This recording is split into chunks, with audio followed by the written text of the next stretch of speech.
Salam sejahtera, terima kasih karena bersama dengan saya.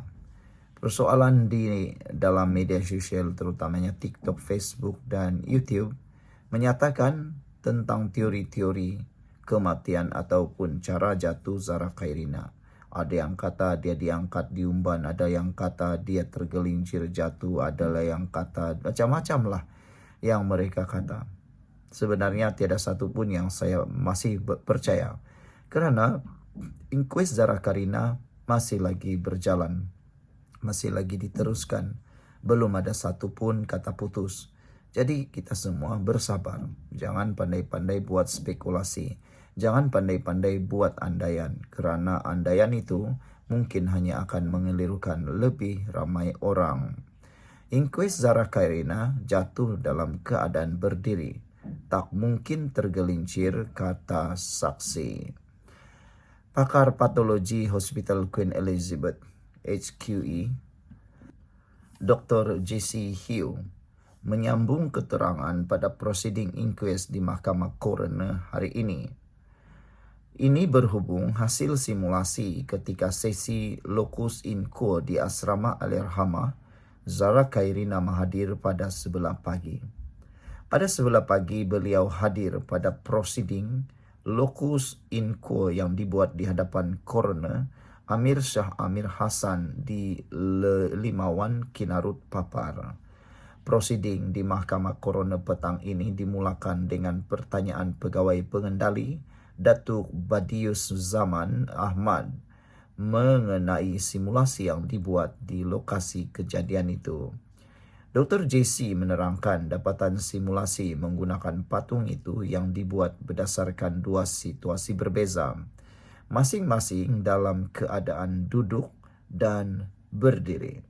Sebelum kita teruskan ulasan ini, jangan lupa tinggalkan komen Anda dengan tanda pagar Justice for Zara.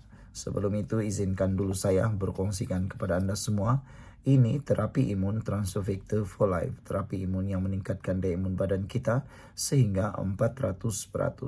Secara umum dan ringkasnya, apabila imun badan kita lemah, apabila imun badan kita bodoh, apabila imun badan kita tidak lagi seimbang, penyakit bersarang dalam tubuh badan kita. Lalu kita tidak sembuh daripada sebarang jenis penyakit dan penyakit mungkin akan berakar, bercambah, bertumbuh dalam tubuh badan kita kerana imun badan kita tidak lagi kuat menentang dan menghapuskan akar penyakit tersebut. Tetapi Transovector for Life ini mengajar, mendidik, menguatkan dan menyeimbangkan imun badan kita. Apabila yang ini sudah jadi kuat, seimbang dan bijaksana, imun badan kita itu sendirilah yang akan bertindak menghapuskan dan menghapuskan penyakit, akar penyakit yang tumbuh di dalam tubuh badan kita itu. Apabila akar penyakit sudah dihapuskan, kita sembuh daripada semua jenis penyakit. Produk ini lulus KKM, halal dan diperakui oleh dokter-dokter di seluruh dunia. Produk ini lulus KKM, halal dan penemuan paling bersejarah dalam dunia kedokteran. Cepat dapatkannya melalui nombor telefon saya yang tertera. Mungkin ini adalah jawapan kepada doa Anda selama ini untuk bebas dan keluar daripada masalah kesihatan Anda. Saudara-saudara sekalian, menyambung kepada laporan ini, Badius Zaman bertanya kepada Dr. Hill. Beliau tanya, pagi tadi kita membuat 2 rekonstruksi di lokasi.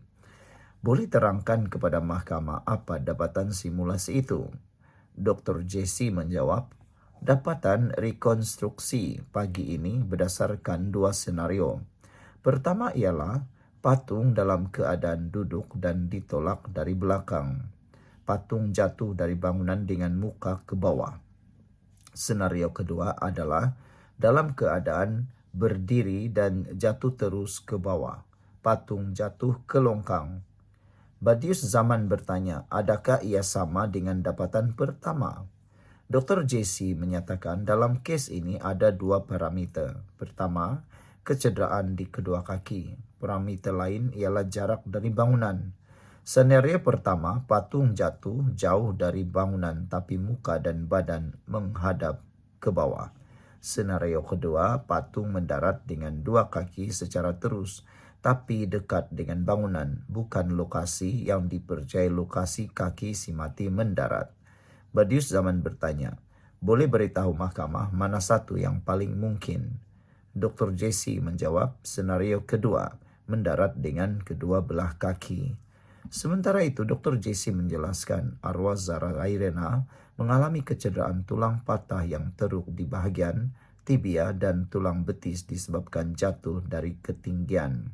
Beliau menjawab pertanyaan peguam mewakili ibu arwah Zara Kairina, Rizwanden M. Burhan, yang menyatakan kemungkinan arwah mengalami kecederaan lebih teruk jika jatuh dari tingkat 3 bangunan. Rizwanden turut menyatakan ada banyak kemungkinan yang boleh menjadi punca arwah jatuh, termasuk kemungkinan ditolak dan ia dipersetujui pakar patologi itu yang juga saksi pertama inquest sebelum ini. Bagaimanapun Dr. Jesse menerangkan dalam kes arwah Zara Kairina, arwah mendarat dengan kakinya pada satu jarak dari bangunan asrama dan tidak mungkin boleh tergelincir. Saya setuju ada banyak kemungkinan jatuh. Bagaimanapun dalam kes ini dia mendarat atas kaki pada satu jarak dari bangunan. Berdasarkan rekonstruksi simulasi kejadian pagi ini, dia tidak boleh hanya tergelincir dan jatuh menegak, katanya. Sekian untuk kali ini, jangan lupa tinggalkan komen Anda. Bye-bye.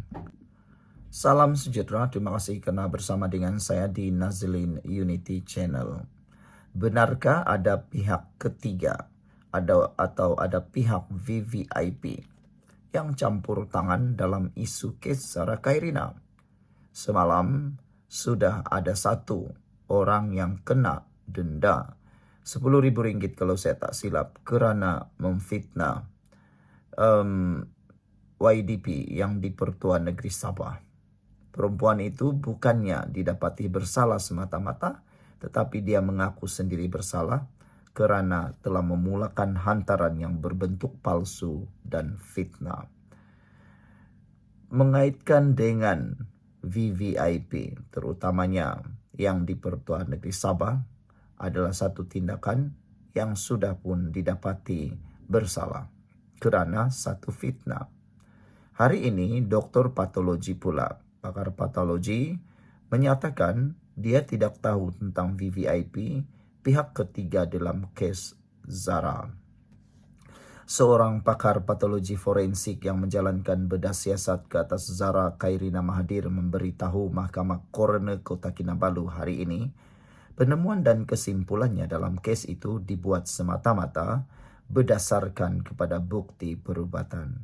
Ramai netizen yang sudah mula jadi pakar ChatGPT, pakar itu, pakar ini. Tapi waktu sekolah dulu tak mau belajar pun. Tapi sekarang dia lebih pakar daripada yang pakar. Itu yang namanya palau tahu. Akhirnya, apabila dokter ini hanya menyatakan bukti perubatan semata-mata, ramai yang anggap itu kononnya macam-macam lah. Tapi kita bersyukurlah, polis sudah pun membuat siasatan terhadap satu ancaman ugutan terhadap dokter patologi ini, pakar patologi ini yang telah pun didakwa lelaki itu. Seorang bekas pegawai kerajaan telah pun didakwa kerana menghantar bentuk ugutan terhadap pakar patologi ini. Sebelum kita teruskan ulasan ini, jangan lupa tinggalkan komen Anda dengan tanda pagar Kami Sayang Malaysia. Izinkan dulu saya kongsikan kepada Anda semua, ini terapi imun Transfer Factor for Life. Terapi imun yang meningkatkan daya imun badan kita sehingga 400%. Secara umum dan ringkasnya, apabila imun badan kita lemah, apabila imun badan kita menjadi bodoh, apabila imun badan kita tidak lagi seimbang, apabila imun badan kita tidak lagi kuat, kita tidak sembuh daripada sebarang jenis penyakit. Bahkan kita kena penyakit, akar penyakit bertumbuh di dalam tubuh badan kita. Akar penyakit yang bertumbuh bersarang dalam tubuh badan kita itu menyebabkan kita sengsara. Tapi terapi imun ini mengajar, mendidik dan juga menyeimbangkan imun badan kita.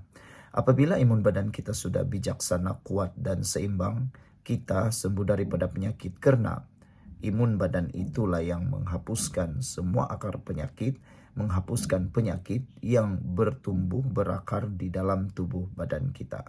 Cepat dapatkan produk yang hebat ini melalui nomor telepon saya yang tertera. Produk ini lulus KKM halal, diperakui oleh dokter-dokter di seluruh dunia, dan juga penemuan paling bersejarah dalam dunia kedokteran abad ini. Kalau Anda sudah berdoa bertahun-tahun untuk masalah kesehatan Anda, mungkin ini jawaban yang Tuhan hantar kepada Anda semua.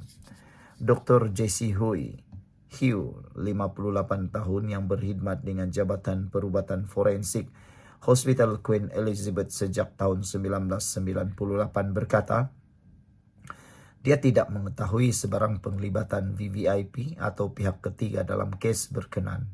Pakar perubatan itu berkata demikian sebagai menjawab soalan peguam Ram Singh yang mewakili seorang remaja yang didakwa membuli si mati. Ram bertanya, "Doktor, boleh saya katakan bahwa selepas menjalankan locus in quo, menggunakan beberapa patung dan selepas melakukan bedah siasat, penemuan dan kesimpulan doktor adalah semata-mata berdasarkan kepada bukti perbuatan serta kepakaran doktor sebagai pakar patologi forensik?" Dr. Hugh menjawab, "Ya." Ram bertanya, jawaban dokter sama sekali tidak ada atau tidak akan dipengaruhi atau terkesan oleh dakwaan mengenai VVIP atau pihak ketiga, tetapi hanya berdasarkan kepakaran perubatan? Dr. Hugh menjawab, "Saya tidak mengetahui tentang VVIP atau pihak ketiga dalam kes ini."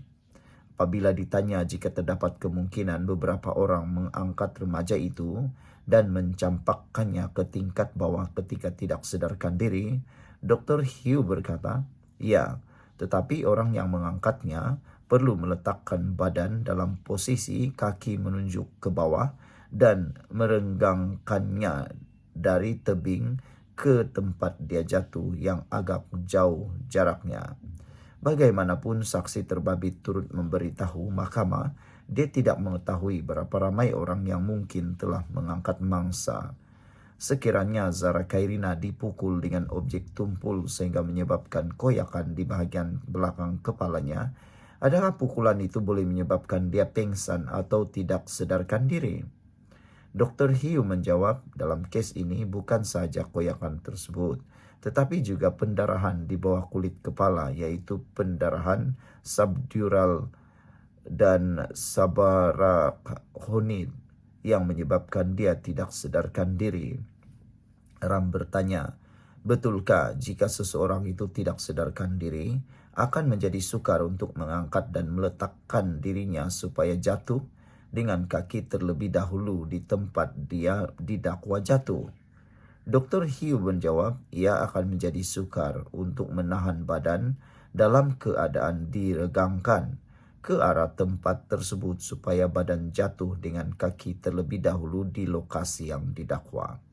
Ram bertanya, secara ringkas, Zara Kairina berada dalam keadaan sedar, berdiri tegak sebelum jatuh, bukannya tidak sedarkan diri? Dr. Hugh menjawab, iya, kemungkinan besar. Sementara itu, ketika disoal peguam Rizwan Den M. Burhan yang mewakili ibu si mati, sama ada remaja itu akan menjerit kesakitan atau tidak jika dia jatuh dari bangunan tingkat 3, mendarat dengan kaki dan mengalami kecederaan tersebut? Saksi berkata, saya tidak tahu karena saya hanya memeriksanya selepas kematian. Rizwan Den bertanya lagi, jika si mati jatuh dari bangunan tingkat 3, betulkah lebih berkemungkinan dia akan mengalami kecederaan yang lebih parah? Dr. Hugh menjawab, patah tulang yang dialami si mati adalah teruk, patah pada tulang tibia dan kalkanium konsisten dengan jatuh dari tempat tinggi. Bagaimanapun saya tidak dapat menentukan jarak sebenar jatuh itu. Dr. Hugh yang merupakan saksi pertama telah melengkapkan keterangannya hari ini. Proceeding inquest di hadapan Coroner Amir Shah Amir Hassan akan bersambung esok. Zara Kairina meninggal dunia pada 17 Julai di Hospital Queen Elizabeth, tempat dia dimasukkan sehari lebih awal selepas ditemukan tidak sedarkan diri dalam longkang berhampiran asrama sekolahnya dipapar pada jam 4 pagi. Pada 8 Ogos, Jabatan Peguam Negara mengarahkan mayatnya digali semula untuk bedah siasat sebelum mengumumkan satu inkues berhubung kematiannya pada 13 Ogos. Sekian untuk kali ini, jangan lupa tinggalkan komen Anda. Bye-bye.